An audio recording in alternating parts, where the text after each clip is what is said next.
Hi friends, welcome to Jaya's garden. கிளம்பியாச்சு. சரி, அப்படியே வந்து ஒரு சின்ன ஹார்வெஸ்ட்டு, கொஞ்சம் தக்காளிலாம் நிறைய இருக்குதா, ஸோ ஹார்வெஸ்ட் பண்ணிக்கலாம் அப்படின்னு சொல்லிட்டு மாடிக்கு வந்துட்டேன். அதுக்கு முன்னாடி உங்ககிட்ட இந்த அமர் லில்லியை காமிச்சிட்றேன். நேற்று ஒரு ஃப்ளவர் காமிச்சேன்னா, இன்றைக்கி 2 அழகாக இருக்குல்ல, இங்கே பாருங்கள், சூப்பர் இல்லை? அழகி 2, நாளைக்கு 3 ஆகிடும். 3 காமிக்கிறேன். இங்கே பாருங்கள், தக்காளி மட்டும் கொஞ்சம் அதிகமாக இருக்குது. தக்காளி முடிய போகுது. இந்த சாட்டர்டே வீக்கெண்ட் வரும்ல, அப்போ வந்து இது எல்லாத்தையுமே பிடுங்கி போட போகிறேன். பிடுங்கி போட்டுட்டு வேறு தான் போடணும். ஆனால் இந்த தடவை என்ன ஆயிடுச்சுன்னா, நிறைய ஃப்ளவர்ஸு, கிழங்கு, சீட்ஸுன்னு நம்ம உறவுகள் அனுப்பி தந்ததுனால என்ன ஆகிப்போச்சு, எல்லா தொட்டிலையும் வச்சுட்டேன்.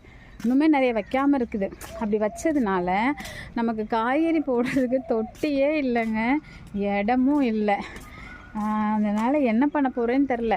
வருங்காலத்தில் அவ்வளோ காய்கறி அறுவடை பண்ணின ஜெயாஸ் கார்டன் இனி வெறும் பூக்களை மட்டும் காமிக்க வேண்டிய சூழ்நிலை வரும் போல் தெரியுது.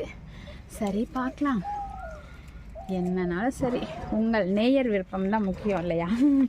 அதனால் நேயர் விருப்பத்துக்கே விட்டாச்சு. பறிச்சிட்டு காமிக்கவா ஃப்ரெண்ட்ஸ்? இதை வச்சுட்டு காமிக்கிறப்ப அப்படி ரொம்ப க்ளோஸாக வேறு நான் தெரிஞ்சு பயந்துடுவீங்க. ஒரு வழியாக இங்கே பாருங்கள், தக்காளி தெரியுதா? இந்த அளவு தக்காளி பறிச்சிருக்கேன். அவ்வளோதான் இருந்ததுன்னு நினைக்கிறேன். அப்புறம் இன்னும் கொஞ்சம் எல்லோஷாக நாளைக்கு மாறிடும். அதுக்கப்புறம் மச்சத்தை பறிச்சிக்கலாம்.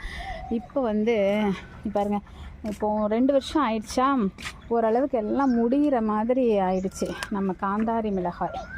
ஸோ நிறைய கிடக்குது. காலையிலலாம் சட்னி வைக்கிறதுக்கு மேலே ஓடோடி வந்து நம்ம தண்ணி ஊற்ற வரப்போ பறிக்கணும்னு நினைப்பேன், அப்புறம் மறந்துடும். அதுக்கப்புறம் வேகமாக ஓடி வருவது. ஸோ அதனால் காந்தாரி மிளகாயையும் கொஞ்சம் பறிச்சிக்கலாம். 2 மிளகாய் கூட கொஞ்சம் இருக்குது.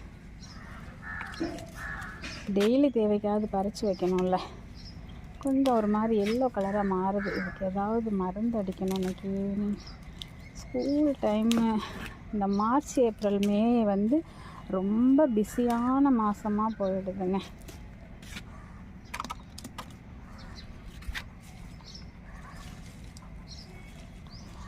இந்த மிளகாயும் பறிச்சிட்டேன் பாருங்கள், குண்டு மிளகாய். அப்புறம் கொஞ்சம் காந்தாரி மிளகாய் நிறைய இருக்குது. நின்று பொறுமையாக பறிக்கணும். அவ்வளோ மிளகாய் இருக்குது. ஆனால் அவ்வளோதையும் பறித்தா வேஸ்ட் இல்லை. அன்னன்னைக்கு தேவைக்கு தான் பறிக்கணும். இது போட்டு உள்ளே வச்சுட்டு, ஏன்னா இதை வந்து பொடியும் அரைக்க முடியல. யாருக்காவது ஐடியா இருந்தால் கொஞ்சம் சொல்லுங்கள். இது பழுத்துச்சு அப்படின்னா பொடி அரைக்கலாமா அப்படின்னு சொல்லி. ஏன்னா மற்றதெல்லாம் நம்ம பொடிக்கு கூட யூஸ் பண்ணுவோம், பட் இந்த மிளகாய் வந்து பொடிக்கு யூஸ் பண்ண முடியாதுன்னு நினச்சிக்கிட்டேன் நான். அதனால் நான் அப்பப்போ வந்து இந்த மாதிரி பறித்து சமையலுக்கு மட்டும்தான் யூஸ் பண்ணுறேன். மோர் மிளகாயும் இதில் போட முடியாதுன்னா செம்ம காட்டம் சந்தன காந்தாரி மிளகாய். ஆனால் இவங்களை போடுவேன். கருப்பு காந்தாரி மிளகாய் எல்லாம் நிறைய மோர் மிளகாய் போட்டு வச்சுருக்கேன். அது ஓகே ஆயிடுச்சு. ஓகே, வேறு என்ன பறிக்கலாம்? புடலங்காயெலாம் இன்னும் கொஞ்சம் நீளட்டும். இங்கே பாருங்கள், புடலங்காய் இந்த பக்கம் ஒன்று இருக்கா, அந்த சைடு ஒன்று கிடக்கு. நான் ஒன்று கிடக்கு பார்த்தீங்களா, தெரியுதா? 2 கிடக்கு. பயமுறுத்துறீங்க இவங்க. நம்ம வீட்டில் பூனை இருக்கிற வரைக்கும் அந்த இதெல்லாம் சாப்பிட்டுட்டாங்கன்னு நினைக்கிறேன். ஓனான் இருக்குல்ல, அது நிறைய பேரம்பேத்திகளோட பூட்டனோட பல பரம்பரையாக இருந்துச்சுங்க. ஆனால் பூனை இருந்தப்போ அதெல்லாம் சாப்பிட்டுச்சா என்னன்னு தெரியல, எதுவுமே கிடைக்கலங்க, எதுவுமே இல்லைங்க.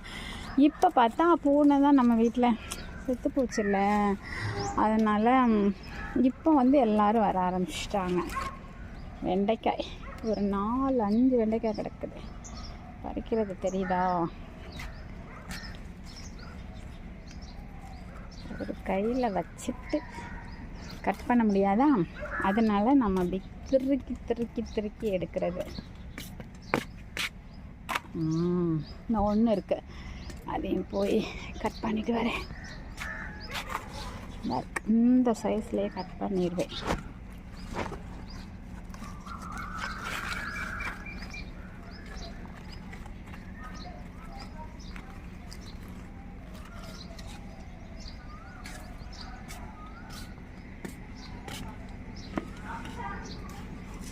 கொய்யாப்பழமா, கொய்யாக்காய் ரொம்ப நல்லா இருந்துச்சு பசாசு. நம்ம வந்து சாப்பிட்றதுக்கு மட்டும்தான் பறிச்சுக்கிறது கொய்யாக்காய், 1 2 ஒவ்வொருத்தர் பறிச்சுக்குவோம். ஆனால் அவங்க நம்ம வீட்டு நெல்லிக்காவெல்லாம் சேல்ஸுக்கு எடுத்துடுறாங்க. சரி பரவாயில்ல, இருக்கட்டும், அது அவங்க விருப்பம்னே. ஓகே, இங்கே பாருங்கள், இது வந்து பறித்து மொத்தமாக காமிக்க மாட்டேன்னு நினைக்கிறேன் இந்த நெல்லிக்காயை. ஏன்னா டெய்லி 1 1 2 2 வரும்போதெல்லாம் பறித்து,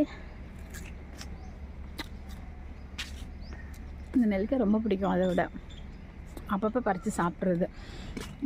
அதனால் எவ்வளோ பறிக்கிறேன்னு மொத்தமாக ஹார்வெஸ்ட் காமிக்கவே மாட்டேன். ஏன்னா வரும்போதெல்லாம் எல்லோரும் இதை பறித்து சாப்பிட்றோம்.